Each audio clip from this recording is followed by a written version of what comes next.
So we're recording. And I got share screen. I'm going to click it again. Well, at the bottom of your screen, when you look at it, it says mute and video on one side, participants chat, share screen. Yeah. In the middle of, when I hit the share screen button, it says, I can't share to you. And when you hit the share screen button, it says, I see what you have. So I wonder, see, I didn't launch the meeting. One participant can share at a time. Multiple participants can share simultaneously. Let me put multiple participants share simultaneously. Does that help? Let's see. All right, I still see recording up there. Looky there, you figured it out. I have no idea what I did. I better write that down. Whoa, there we go. And this is the one I'm supposed to be doing, right? I'm not sure.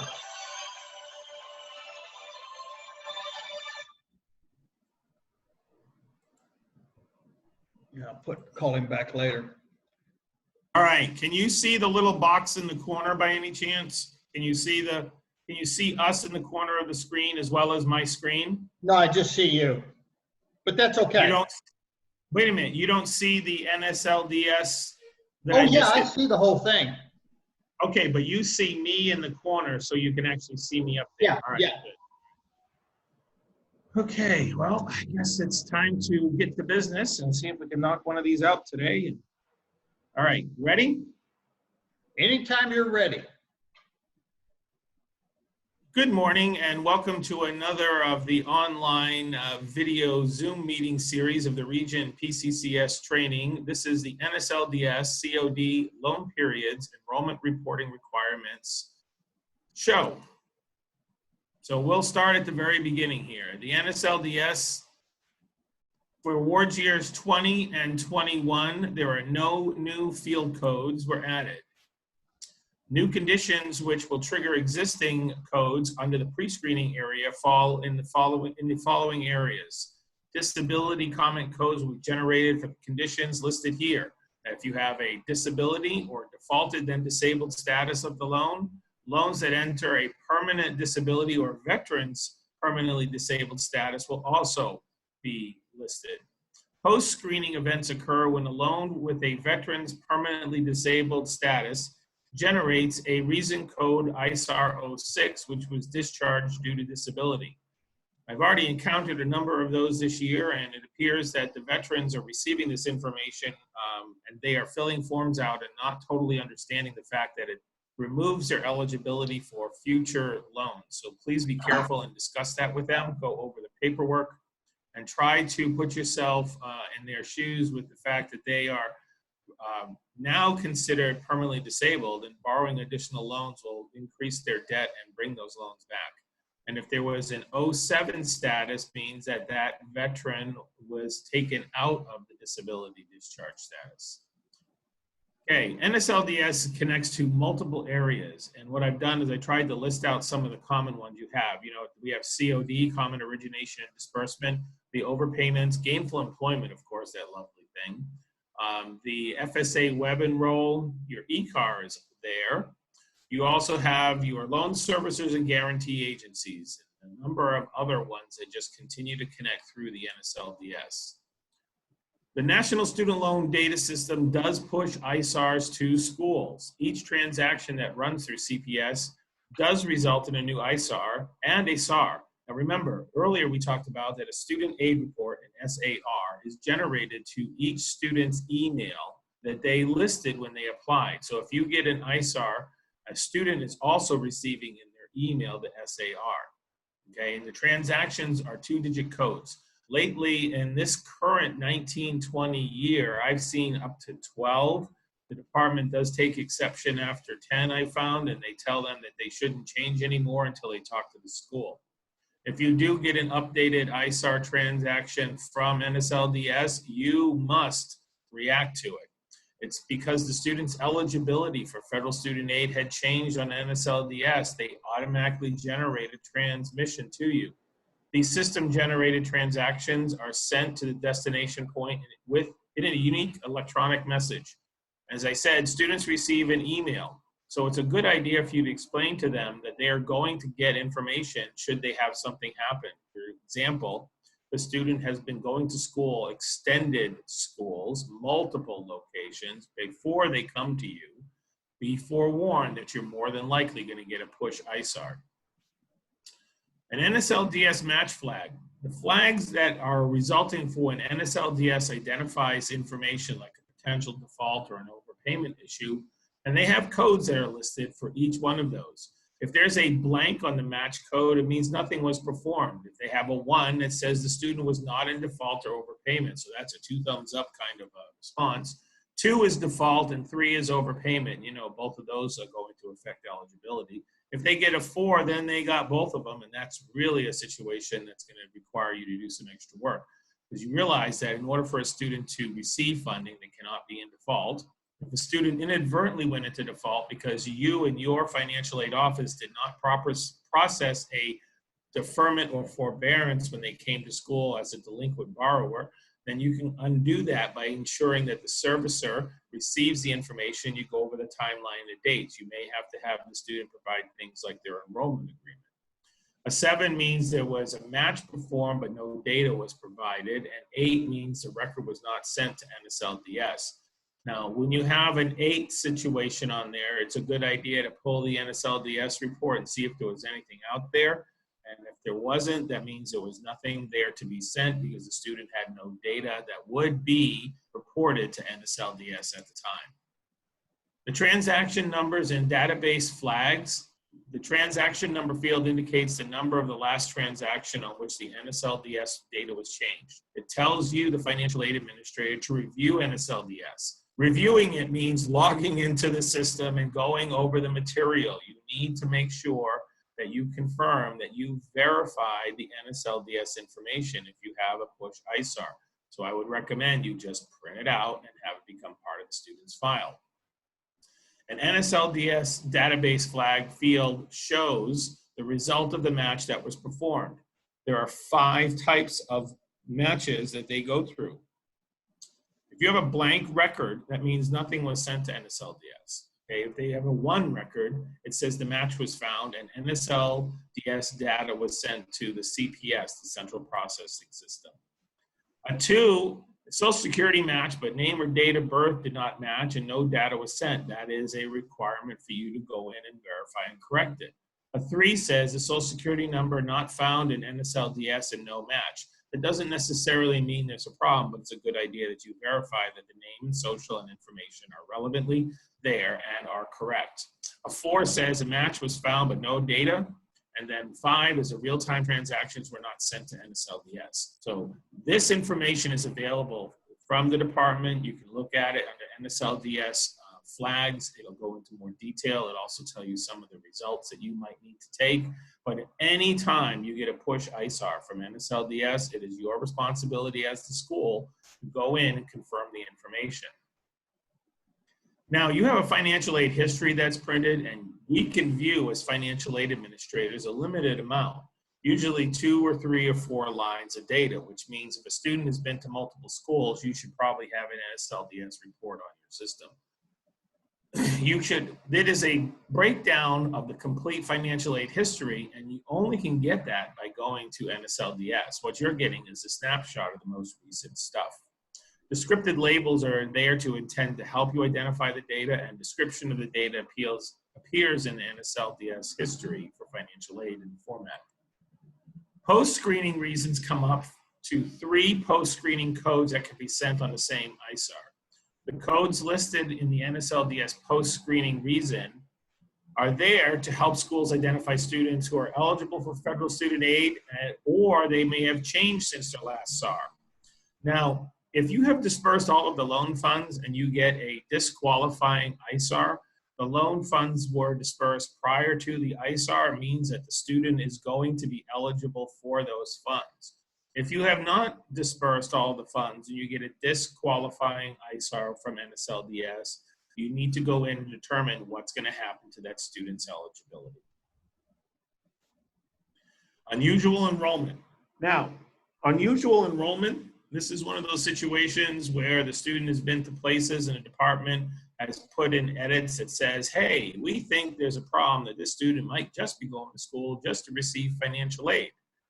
So they have a 359 or 360, our two favorite codes. And what it does is it matches against the previous information on NSLDS, okay? 2 is a possible enrollment pattern problem where schools may need to resolve it. And 3 is a questionable enrollment pattern and you must resolve.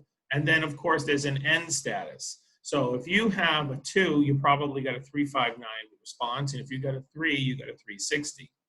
Please read the requirements in the Federal Student Aid Handbook on dealing with unusual enrollment history, because just if a student has a 359 and doesn't meet the requirements, you have to perform the status of a 360, which is more involved and requires you to get information from the other schools. Now, the lifetime limit flag was added because there was an exorbitant amount of student borrowing going on in the last 20 years, and students have exceeded their limits, and students have gone to school, they didn't finish degrees, they go to another school. And in some of our career-based programs, we have students who have been in and out of school, and the lifetime limit is really coming up. That's 600%. So you have the following codes. A C code for this is not C stands for conflicting information. C stands for close to the limit. So in the lifetime limit flag, the C stands for close to the Pell limit. An E code means that they either met or exceeded the limit, and you are required to review all E codes that come in. And H is a high Pell percentage. Now, if you get an H code, you need to look at what the student's previous history was to determine if there is going to be a situation where that student may in fact have an issue and lose Pell eligibility. And of course, an N is here is for no problem. Pell lifetime limit flags indicate whether a student is close to or exceeding. I think that's the same screen repeated twice. So we'll go into aggregate amounts for federal FFEL and direct loans. Information on subsidized loans and unsubsidized and unallocated portions of consolidated loans and teach loans are listed in the aggregates scenario. It's a combined amount reflects the total that the student has borrowed in either subsidized or unsubsidized. And if you reach the subsidized limit, students are eligible for the full unsubsidized. What I'm finding is some schools who have EFCs where a student was not subsidized eligible don't allocate the additional amount in unsub. So if a student had, instead of receiving $3,500, their EFC said they could get $2,900, institutions were not giving them $600 in unsub to meet their maximum amount. So please be careful and understand the rules on that. NSLDS will continue to calculate and send the central processing system the outstanding principal balance for the total amounts for all unallocated portions of a consolidated loan. Separately, NSLDS calculates and reports the teach loans under the direct unsubsidized portion of the principal balance. And NSLDS has logarithms that they use to determine the breakdown. So if you get into a situation when you have got aggregate amounts, okay, you should recommend that you visit the FSA handbook and read the section on how to deal with that. If you have a third-party servicer, they have a policy and a procedure for handling the aggregate limits, and they should be able to explain to you what a student's eligibility is or what it might not be if they need to borrow additional funds. What's nice about the NSLDS loan detail is all the Title IV loans are reported. Okay, so everything a student has is listed out there. And information for up to 6 loans can be printed on an ISIR. So if you think about it, if I've got a sub and an unsub, that could be up to 3 years of previous borrowing. When an additional unsubsidized loan has been awarded due to a plus loan denial, and you have to have documentation that the plus loan was denied. So if the parent was not approved, you need to have the information that shows that. If the parent was approved and you are doing a professional judgment override because of other circumstances, like they are on SSI disability and would not be able to pay the loan, you must also have that information that says you are giving them additional unsub. And the NSLDS derives the value of when the plus loan denial conditions are met, and direct loan servicing provides NSLDS with these denial codes. So if you have a credit denial, it's going to show up in the system for that particular student and why they were given additional unsubsidized. When consolidation loans are reported to NSLDS, lenders often need some time to report the underlying loans as paid through consolidation, which means it takes days for that student to have their portfolio consolidated. And a consolidated loan will show all the other loans as paid through consolidation, okay? And it'll list it there, and you'll see the outstanding balance under the consolidated area, and the sub and unsub will be held in the aggregate and not listed individually. Now we're going to get into student privacy issues. Data from the NSLDS is confidential and protected by the Privacy Act, okay? You are not allowed to print and share that information. They have their own access. They need to go in themselves, and as an FAA administrator, do not give them a copy of the NSLDS you print out. NSLDS data includes, but is not limited to, any borrower or loan level information that is retrieved from NSLDS, the usage of the NSLDS websites, and the receipt of the data. So if you are in control of it, the student also has access to data on their own. That is why they said that you are supposed to protect the information. It is not for distribution. Institutions must ensure that its third-party servicers use the NSLDS data only for the purposes which the information was disclosed. So in your contract, it should have a very clear understanding, published and printed for you to sign and agree that you understand how the servicer uses the data from NSLDS.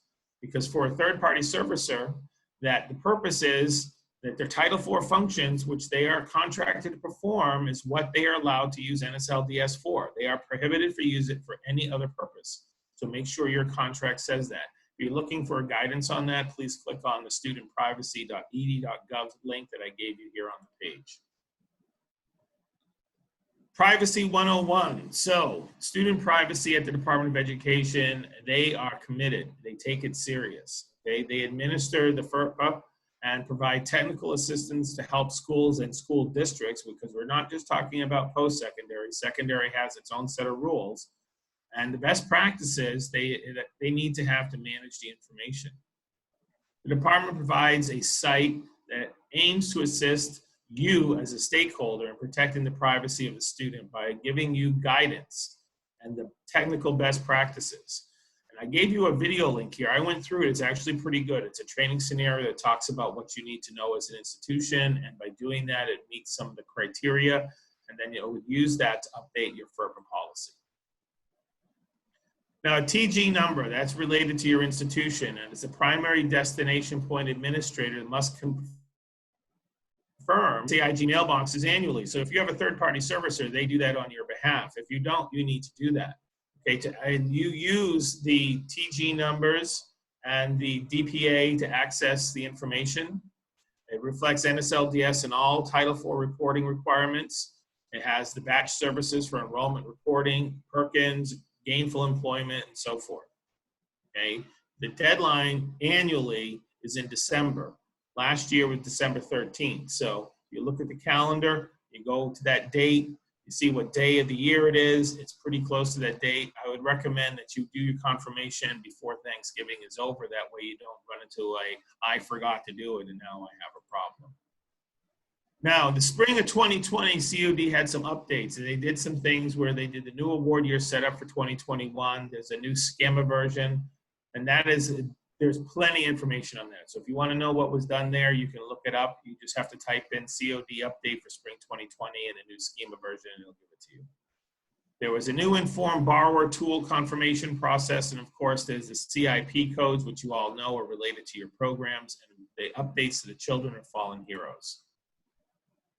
The COD website screen defaults now to the year 2021 with a 21 listed. That way you'll see which award it is. As you know, 1920 defaults to a 20. So when you look at it, you need to understand which award year you're in because it matches loan IDs and MPN IDs. Student aid gov websites for processing options are carried forward. COD's common record is listed here and what format it's under. That's usually where your third-party servicer, if you're using them, is accessing the information. Common records and responses set through COD was updated, and of course, unsolicited system-generated responses for all award years. Okay, so COD tries to make itself current every year for all the changes that are coming out. They added this informed borrower tool. It's the IBT. As you know, financial aid is acronym land, so it's an IBT. And it's designed as part of the master promissory note, which we all know is the MPN. And in the confirmation process, it's to better assist students in understanding their responsibility of funding their education. Because remember, borrowing money is money the student doesn't have of their own to pay your tuition. So we are trying to come up with methods to make them understand that when they receive financial aid, that they actually have to pay it back.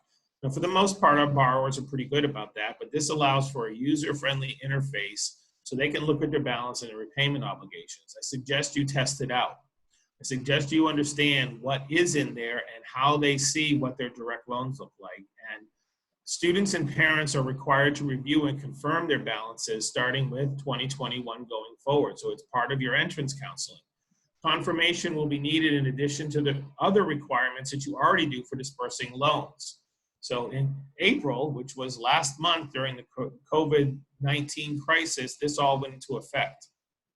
So it is there for you to have borrowers to have access to make informed choices, acknowledge their obligation, and understand their balances. Sounds like a souped up version of entrance and exit counseling to me. Let's see how it works. Let's hope that students take the responsibility of borrowing seriously and go into there. Now, we all know aggregate loan limits. It's published in the handbook. Students for an undergraduate have $23,000 of subsidized. It's pretty easy to reach that if you bounced around for a number of schools. They have a combined limit of $31,000 for undergraduate, and their total with dependents with plus denial is $57,500. Okay, so you got to understand when you look at a dependent student, you look at the situation, this is what your student has, and if they have $23,000 in debt already, and the nice IBT tool tells them how much their monthly payment is. I know you don't do that to dissuade them to come to school. You're doing that to allow them to understand what it actually costs them for the education that they receive. Now, the first-time borrower rules went into effect July 1st of 2013, and we know that first-time borrowers are no longer eligible for direct subsidized once they reach the 150% of the program length. Now, that is defined by your program length and previous borrowers. By the time frame that your program runs, at 150% of that, they become no longer eligible, and that is listed on your ISIR, and your third-party servicer has that as part of their record. Now, unless the borrower completes the program, continuing in enrollment, or enrolls in another undergraduate of equal or lesser, okay, that's where we're having the situation. If I enroll in a program lesser, so let's say my student goes from my school as a four-year program to your school as a certificate-based program, and they receive 3 years of financial aid in my program, then they go to yours, you might run into a situation where they run out of direct subsidized eligibility. It doesn't mean they're not eligible for loans. It means they're going to be using unsubsidized to pay for school. Now, it's your responsibility to address the counseling scenarios on this. And beginning in 2013, you must have included your entrance counseling for borrowers as required by 685-304. So I would suggest you revisit that and see that you're meeting those requirements. You are required to encourage and provide first-time borrowers counseling that they need to complete. And beginning back in June of 2013, all entrance counseling materials are made available on studentloans.gov, and it will include the information on the 150% limit. So if you are unsure what your requirements were, or you came to work after this time frame and just had done things because that's how we've always done it, please review this information. You are responsible for this. The third-party servicer is not responsible. You are. So if you have a third-party servicer, you need to know your accountabilities for counseling students. Please review it at studentloans.gov. Now, a maximum eligibility period of 150% varies by program, and it's multiplied by your program length times 1.5. It's measured in academic years, and the department will calculate this using your school's reported information. And so that information is run and shared with NSLDS and CPS, and it says this is how much your borrowers can receive. It's calculated on a loan-by-loan basis. It's rounded up and or down to the nearest tenth of a year. It only includes periods where direct subsidized loans were received. So if a student was enrolled and didn't use loans for a period of time, that period is not calculated against them. Now, this is the easy conversion chart. Nothing is ever easy with the Department of Ed, but this is about as easy as it gets. If you have a clock hour program, so let's deal just with the clock hour program, and your academic year is 26 weeks, your academic year is 182 days, and your length of program is considered to be 35 weeks or 15 months long, okay? Your program is 245 days. The calculation is 245 divided by 182 is 1.35 years. So if your program is 35 weeks long, it's a 1.35 year length program. That's how the department looks at you when they go through the calculations of 150%. So if you see that you have a 2-year associate degree program, you have 3 years of eligibility. But if you only have an 18-week certificate program, you have a maximum of 27 weeks.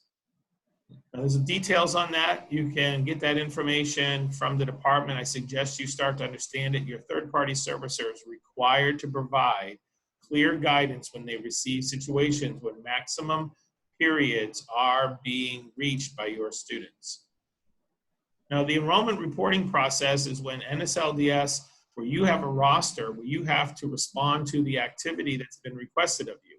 They give you the roster of aid recipients, and you must have those replied within every 60 days, and you usually receive them every 30 days. This is part of your contract maybe with your third-party servicer. It outlines what information is there.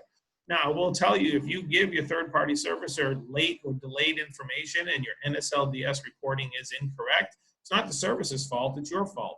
The department will audit you and they will hold you accountable for not knowing where your students are. So just because you have a third-party servicer doesn't mean they're doing this. It means your data. So garbage into them and garbage out from them equals trouble for you.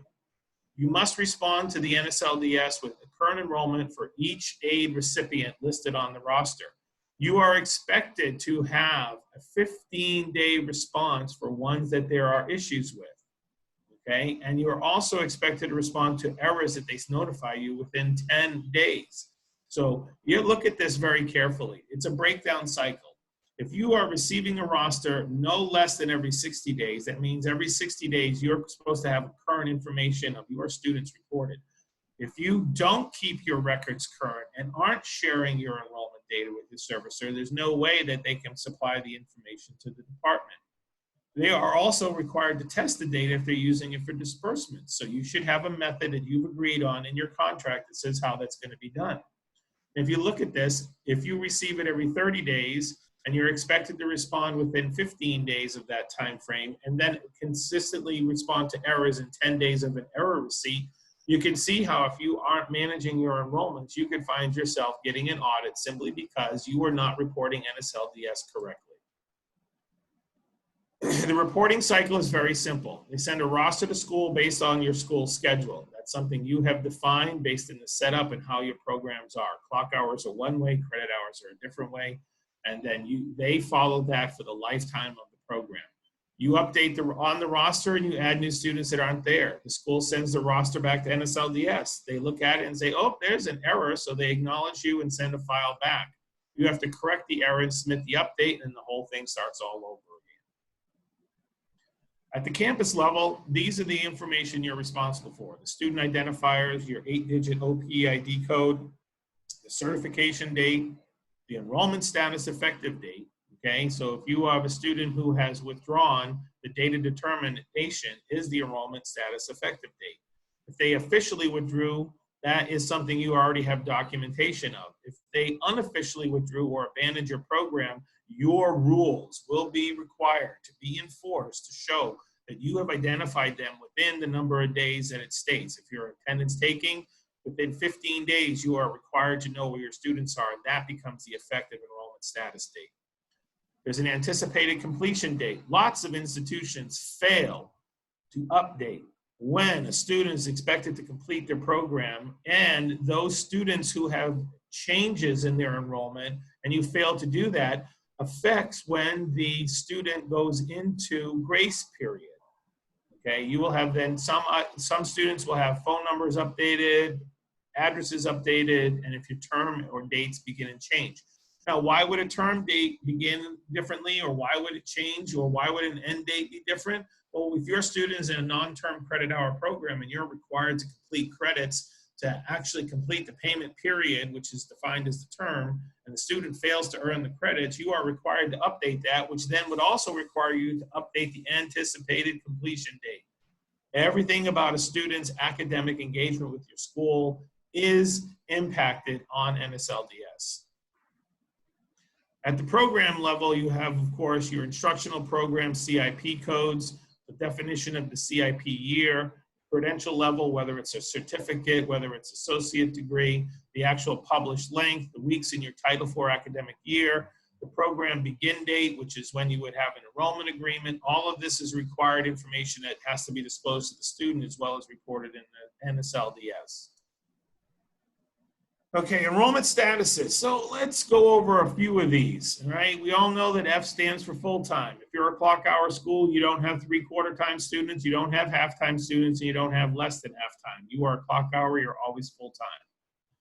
So a student who's on a leave of absence is an A, not an L. L is less than half-time, A is leave of absence. So please understand that A is reported for leave of absence. If a student has graduated, they are a G. If they have withdrawn, dropped, terminated, or anything else, they're a W, because if you use a D code for drop, that means they're deceased, and a whole different set of rules are applied in NSLDS. So I don't care what the campus calls it, whether they are withdrawn or terminated or disengaged their enrollment or they've abandoned their curriculum, they're always a W. An X is a student who's never attended your school, and a Z is a record not found. Now, I would recommend that you verify the social security number, spelling of the name, and other pertinent information if you get X's and Z's to ensure that you are reporting the correct data. Thank you so much, everyone. I appreciate your attendance in this session, and I look forward to seeing you again. Ta-da! Good one. Can you hear me? I say we did very well. So Yeah. All right, so we're gonna do this tomorrow. Tomorrow is, hang on, let me pull this up. I'll tell you what tomorrow. Tomorrow is the Title IV disbursement notification and credit balance one. All and right. then you have to tell me what you send me in the email the ones that you have the titles on so I know what's left. I've got them all. They're all on the website. No, but he did it. So we recorded in the session a couple of them, which would have been the last two, I think. And then I think it's we didn't record those. Remember, the last two we didn't record. Those didn't record. Over at the other guy who did them? Oh no, the other guy that didn't know, we did about 3 or 4 of them. I'll send you the list. I'll just send you the list. It's on the website. Yeah, because I know that the one I've highlighted right here that says 2020 Title IV disbursements, I know you can see that still, right? You can see my screen still? Yeah, enrollment status. Yeah. Yeah, this one right here where it says disbursements, notification, and credit balances, that's the one that we're gonna do tomorrow morning. And I think there might be only one other one that's required. So yeah, we got one, we got 2 left to do, and then we're done. All right, so we'll do this at 7 o'clock tomorrow morning? Yep, 7 o'clock tomorrow morning, 1 o'clock my time. Have a great afternoon. I'll be in the area. See you later. Talk to you later. Bye. Let's see, pause, stop recording.